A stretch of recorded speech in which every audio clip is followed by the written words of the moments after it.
কে করেছে? প্রশ্নটা তো এটা। নির্বাচন কমিশন মাথার উপর বসে আছে, রাজ্যে সিইও রয়েছেন, সিইওদের আন্ডারে যে স্তরে স্তরে নির্বাচন কমিশনের অফিসাররা রয়েছেন, আর একদম গ্রাউন্ড লেভেলে রয়েছেন নির্বাচন কমিশনেরই বিএলওরা। তো গোটা প্রসেসটা তো ইলেকশন কমিশন এক্সিকিউট করছে। যে কারণে ভোটের আগে এত কথা আমরা শুনছিলাম যে এই না করলে ওই হয়ে যাবে, ওরা আমাদের এমপ্লয়, আমাদের এখন নির্বাচন কমিশনের আন্ডারে সবটা, এখন তারা রাজ্য সরকারের এমপ্লয় নয়।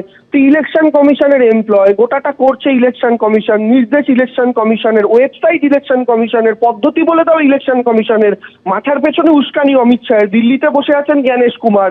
তো এরাই তো সবটা করছে। তো নিজেরা করতে গিয়ে সফল হলে হেভি কাজ করেছে, নিজেরা করতে গিয়ে ব্যর্থ হলে দেখো তৃণমূলের দোষ। আমরা তো বুঝতে পারছি না এরা চাইছেনটা কি, এরা বলতেই বা চাইছেনটা কি। এই সিস্টেমে তৃণমূল কোথায়?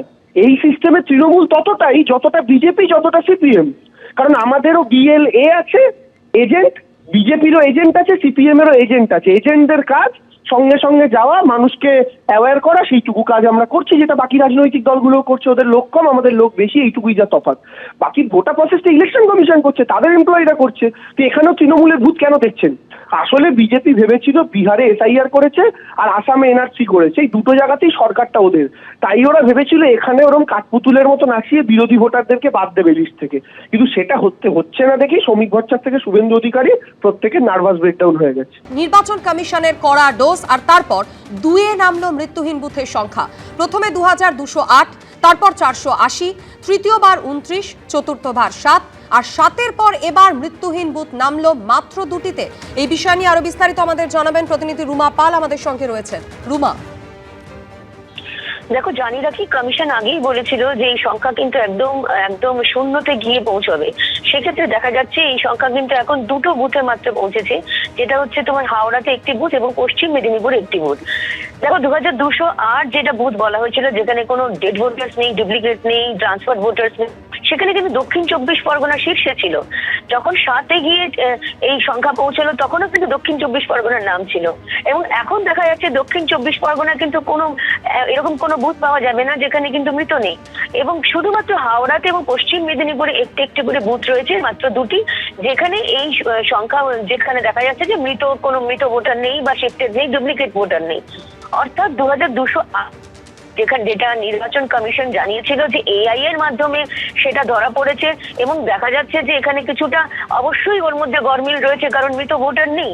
সেক্ষেত্রে কিন্তু রিপোর্ট হয়েছিল সংশ্লিষ্ট জেলা নির্বাচনী আধিকারিকের থেকে। এবং ধীরে ধীরে দেখা যাচ্ছে যে প্রত্যেকটা একটা দিন যাওয়ার পর দেখা যাচ্ছে যে এই 2208টি বুথের জায়গায় 480-তে নামলো, এবং 480-তে সংখ্যা 29-এ নামলো, এবং 29 থেকে 7, আর এবার কিন্তু মাত্র দুটি বুথ যেখানে এই কোন মৃত ভোটার নেই বা শিফটেড বা ডুপ্লিকেট ভোটার নেই। নির্বাচন কমিশন আগেই বলেছিল যে এরকমটা কিন্তু শূন্যতে গিয়ে পৌঁছবে। সেটাই কিন্তু অনেকটাই সফল হয়েছে নির্বাচন কমিশন এআই এর মাধ্যমে, যেটা দেখার ফলে।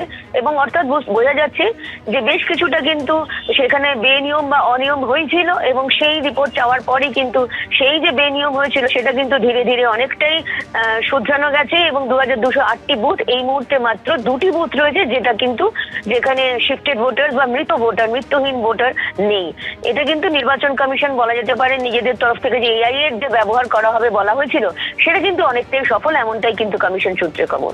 একদমই রুমা, তুমি আমাদের সঙ্গে থাকো। আপনাদের মনে করিয়ে দেবো, নির্বাচন কমিশনের দেওয়া প্রথম দফার যে পরিসংখ্যান, সেখানে দেখা যায় যে রাজ্যের বিভিন্ন জেলা মিলিয়ে মোট যে 2208টি পোলিং স্টেশন ছিল, সেখানে যত এনিউমারেশন ফর্ম বিলি করা হয় সেই সমস্ত এনিউমারেশন ফর্ম ফেরত এসেছিল। 100% এনিউমারেশন ফর্ম ফেরত আসে রাজ্যের বিভিন্ন জেলায় বিলি করা 2208টি পোলিং স্টেশনের সমস্ত এনিউমারেশন ফর্ম। আর এই পরিসংখ্যান সামনে আসার পরই একদিকে যেমন রাজনৈতিক তরজা তুঙ্গে ওঠে, অন্যদিকে তখনই নির্বাচন কমিশনের পক্ষ থেকে একাধিক গাইডলাইন্স বেঁধে দেওয়া হয়, একাধিক নির্দেশিকা জারি করা হয়, এবং বলা হয় যে কড়া নজরদারির মধ্যে দিয়ে ফের একবার এই পরিসংখ্যান খতিয়ে দেখতে হবে। সেই গাইডলাইন্স মেনে যখন দ্বিতীয়বার পরিসংখ্যান সামনে আসে, তখন দেখা যায় যে মৃত্যুহীন বুথের সংখ্যা 480-তে নেমে আসে। তৃতীয় পরিসংখ্যান অনুযায়ী সেই সংখ্যাটা 29-এ নামে, চতুর্থবার পরিসংখ্যান অনুযায়ী সেই সংখ্যাটা 7-এর পর, আর এবার মৃত্যুহীন বুথ নামলো মাত্র দুটিতে। হাওড়া এবং পশ্চিম মেদিনীপুর দুটি বুথ মৃত্যুহীন। প্রথম দফায় দক্ষিণ 24 পরগনায় যেখানে 720টি মৃত্যুহীন বুথ ছিল, এখন সেই পরিসংখ্যানটা শূন্য। শিলিগুড়ির বিজেপি বিধায়ক শঙ্কর ঘোষ এই মুহূর্তে আমাদের সঙ্গে টেলিফোন লাইনে রয়েছেন। শঙ্করবাবু, আপনি শুনলেন কমিশনের কড়া ডোজের পর 2-এ নেমেছে মৃত্যুহীন বুথের সংখ্যা। দক্ষিণ 24 পরগনায় সংখ্যাটা যেখানে 720 ছিল সেখানে এখন 0। ভেজাল রাজ্যে অমৃত কুম্ভেও ভেজাল পাওয়া গেল, সেটাই প্রমাণিত হলো। তবে আমি যেটা চাই যে ইলেকশন কমিশন অবিলম্বে এই ডাটা ট্যাম্পারিং এর সাথে যুক্ত বিএলও এবং ইআরওদের বিরুদ্ধে যথোপযুক্ত ব্যবস্থা নিন।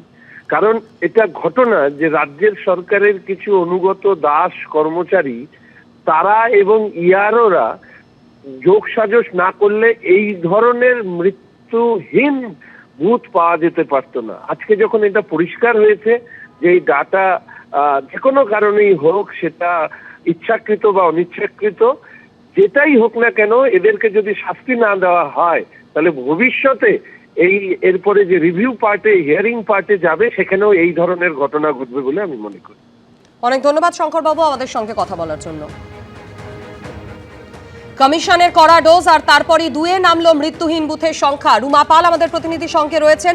রুমা, শেষবার এখনো পর্যন্ত নির্বাচন কমিশনের যে পরিসংখ্যান পাচ্ছ সেখানে ঠিক কি কি বিষয়ে উল্লেখ রয়েছে? দেখো, জানিয়ে রাখি আরো একবার একটু বলবো যে দক্ষিণ 24 পরগনা যেটা হচ্ছে প্রথম শীর্ষে ছিল, যেখানে কিন্তু বুথের সংখ্যা ছিল 760, সেই বুথের সংখ্যা কিন্তু এখন 0-তে দাঁড়িয়েছে। এবং সেক্ষেত্রে আমি আরো একবার বলে রাখছি যে নির্বাচন কমিশন কিন্তু এবারও কিন্তু কালকেও আরেকবার নির্দেশ দিয়েছে যে বিএলওদের ক্ষেত্রে যে তাদের 11 তারিখ পর্যন্ত সময় রয়েছে, তারা সমস্ত কিন্তু ডেটা ডিজিটাইজ করবে। সেক্ষেত্রে কোনো ভুল ত্রুটি থাকলে, ইচ্ছাকৃত বা অনিচ্ছাকৃত কোনো ভুল ত্রুটি থাকলে সেটা আরো একবার দেখে নিতে, ততদিন পর্যন্ত যদি তারা দেখে নেয় তাহলে কিন্তু বোনাফাইড মিস্টেক করা হবে। কিন্তু যদি দেখা যায় যে খসড়া তালিকা প্রকাশ পাওয়ার পর যদি কোনো দেখা যায় যে কোনো বিএলও বা তার ঊর্ধ্বতন কেউ ইআরওর ক্ষেত্রে কিন্তু কোনো গাফিলতি হয়েছে এবং সেটা ইচ্ছাকৃত গাফিলতি হয়েছে, সেখানে কিন্তু নির্বাচন কমিশন আবারও করা এবং সেক্ষেত্রে বলা হচ্ছে তাদের বিরুদ্ধে কিন্তু আইনানুগ ব্যবস্থা নেওয়া হবে, এমনটা কিন্তু বার্তা আবারও দেওয়া হয়েছে। এবং সব থেকে বড় কথা হচ্ছে যে এবার নির্বাচন কমিশন যেমন স্পেশাল রোল অবজারভার তারা নিয়োগ করেছিল, সেক্ষেত্রে দেখা গেল যে কালকে কিন্তু নির্বাচন কমিশন আরো 5 জন স্পেশাল রোল অবজারভার নিয়োগ করে দিল এবং 5টা ডিভিশনের জন্য। এবং এক্ষেত্রে বলে রাখি যে 11 তারিখ হচ্ছে লাস্ট ডেট, যেখানে হচ্ছে সমস্ত ডিজিটাইজ করার শেষ তারিখ। তারপরে হচ্ছে 16 তারিখে খসড়া ভোটার তালিকা প্রকাশ পাবে এবং তারপরে যে হিয়ারিংটা শুরু হবে, সেই হিয়ারিং এর ক্ষেত্রেও কিন্তু কড়া পদক্ষেপ নিচ্ছে নির্বাচন কমিশন।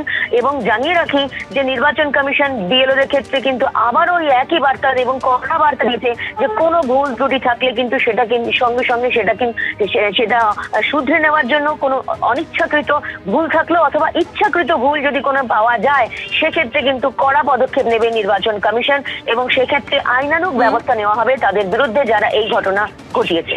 এবিপি আনন্দ, এগিয়ে থাকে, এগিয়ে রাখে।